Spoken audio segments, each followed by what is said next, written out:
So that is the next step of research that we are heading to. Did I answer your question? Yes. And the first one you said, why have we wasted so much money? I'm not wasted really, but I feel we put a lot of, and I'll also take you back. I think for the last, I attended HIV R4P. I didn't attend CROI, but I was online. And I had, what's his name? I've forgotten. Okay. What Jim Pickett? Just give us what he said. Okay, he, in all his speeches, he talks about vaccine, like their focus is vaccines, and I appreciate why it would be, but I am here thinking we have things like microbicides that would actually, that need actually a lot of money for us to move forward. These are things where we see quick results, not quick in a year, but quicker than the vaccine. Why are we putting so much money and focus on vaccines when we are not getting results? Yes, when we are not getting results as fast as we would want, we can divert this into things like long-acting injectables, things like that. Let me answer your question. That's a great question. One, we need a vaccine because it's the best prevention intervention in the world. You take it once, it's proven in other diseases. That's why we are spending so much time and endless resources investing into it. Because it's the best. You take a single shot and you go and jump for 5 years or 10 years. So that's why they're investing so much. 2, by doing research in vaccine, we have done so many other things. And we have even gained so many other things from these studies. I want to give you an example of the COVID vaccine. The COVID vaccine was we were able to produce it within 1 year because of the HIV studies and the funds. Because the virus came and found us with a strong structure, a research structure, HIV research structure. It's what we use to fund the COVID vaccine. So we need this kind of research to go on. But we also need to invest in other. I understand your concern. So much money has been invested in vaccines and not invested in, a little has been invested in other things like the cure. I'm an advocate of HIV cure.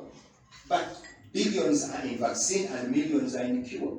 So I also have a question like you have a question, and my brother also has a question. Before I move away from antibodies.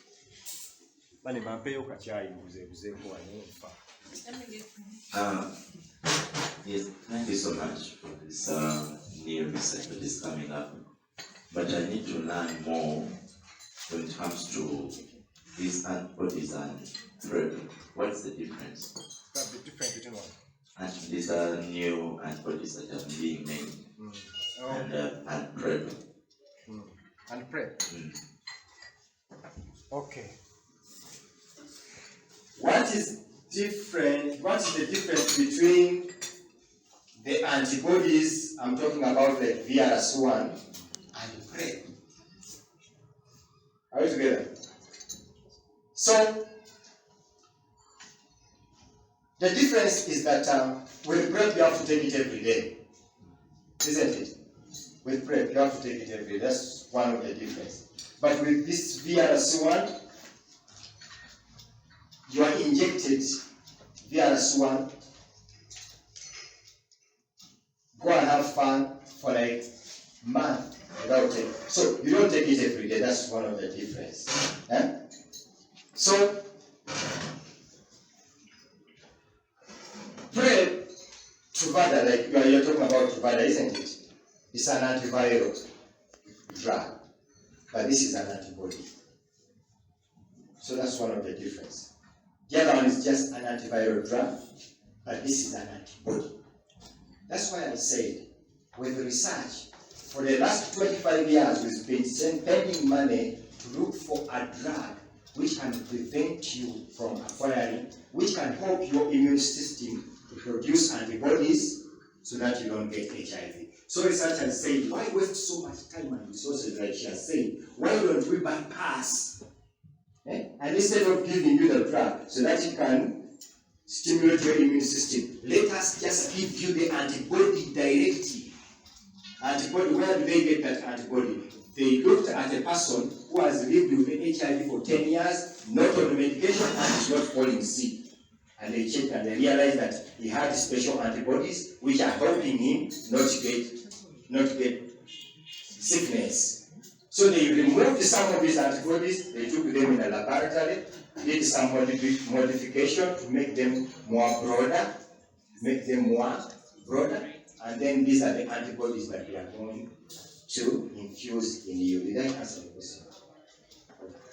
So, yeah, mine was looking at the criteria. You showed us a sample over 1,000 plus people who were taken onto enrollment on the research. We just wanted you to break down what was the critical areas they looked at for selecting these samples. Were they looking at the positives? for selecting the participants. The participants. So let's call them samples. Because they are research. Samples is In research. participants. Samples is the blood and whatever. Okay. So, one of the criteria, you had to be an MSM or transgender. You have to be a man who is having sex with a man or a transgender. So that you qualify. Let's go back to the other side. Here's Pastor's question. Because there were two arms in this study. Two arms. One arm was in Africa, then another arm was in America and Europe. The arm that was in America is called HVTN 704, stroke HVTN 085. You can just note these ones and Google, and because this information actually can get fine, it's already posted, you can read about them. It's called HVTN 704 stroke HVTN 085, which recruited transgender and men who were having sex with men participants from America and Europe. Then arm 2 was in Africa. It was basically recruiting women from African countries. Remember, all these ones are negative. Even the MSM are negative, the transgender ones are negative. We want to see if VRCO1 can help them not get HIV. We want to see if we give them this antibody, it will help them to stimulate the immune system so that this immune system can attack HIV and it does not infect your white blood cells. Did I answer the question?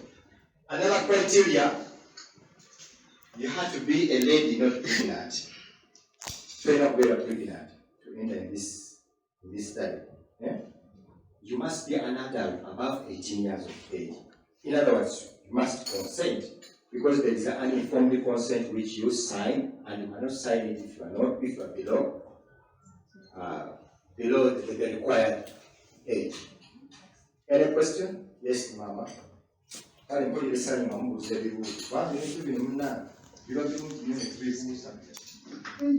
Because the next generation of people will be now. My question is, I want to get more about the young girls under 15 years. So did they use this the vaccine? Because we didn't get the authorities under. Yes, the under 15 years. Yeah, so I need to get more. Okay, to answer your question, the AMP study did not recruit younger persons. So that's why I asked one of the criteria, and I asked one of the criteria you have to be somebody above 18 years. But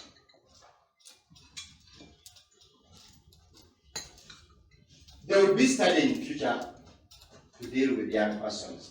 Like you see now with COVID vaccine, they tested adults first. Why test adults first? Because you are not sure. On one child, who is still young, and you are testing this because even you, the researcher, you don't know whether it will work or not. So it's better you test on an adult first before you take it to to the young person. That's why they're even saying you don't have to be pregnant. Because they are not sure about this product that it might affect your baby inside. So, Shakir, question?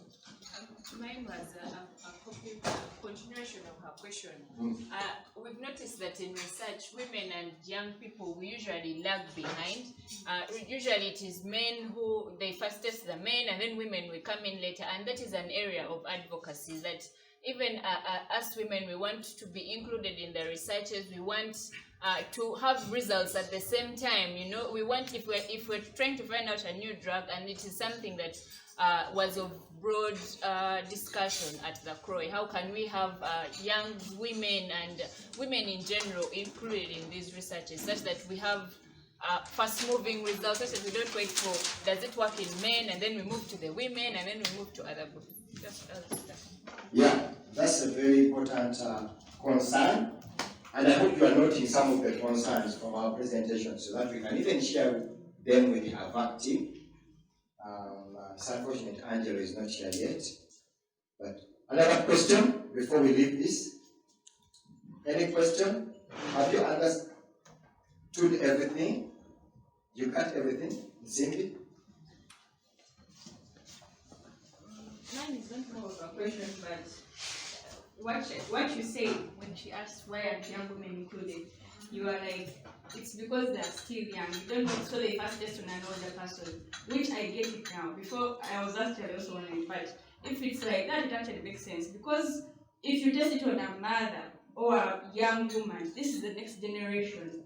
You test on a woman, you're killing her and the babies that she's going to give birth to. Like, that's a whole generation. So let it first be tested on people like older men or older persons, and then it can come to the young ones. If it's safe.